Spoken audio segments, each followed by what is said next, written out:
বন্ধুরা, নতুন একটি মিনি ব্লগে আপনাদেরকে স্বাগত জানাই। আমাদের বিজয়বাবুর কীর্তিকলাপ দেখুন। রেগে গেলে এইসব শুরু করেছে, যা কিছু সামনে পায়ে ছুঁড়ে ফেলে দেয়। আজকে তো এই ইটগুলো ছুঁড়ে ছুঁড়ে ফেলছে। দেখুন বিজয়বাবুর কীর্তিগুলো। ওকে নিয়ে তো খুব টেনশনে আমরা।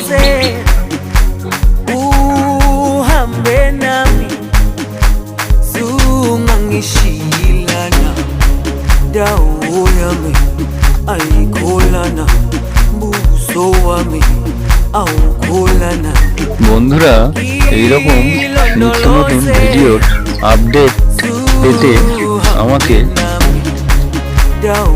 সাহায্য করুন আমার চ্যানেলটি সাবস্ক্রাইব করে। আপনাদের একটি লাইক, কমেন্ট ও শেয়ার উৎসাহিত করে আমাকে নতুন ভিডিও বানানোর জন্য।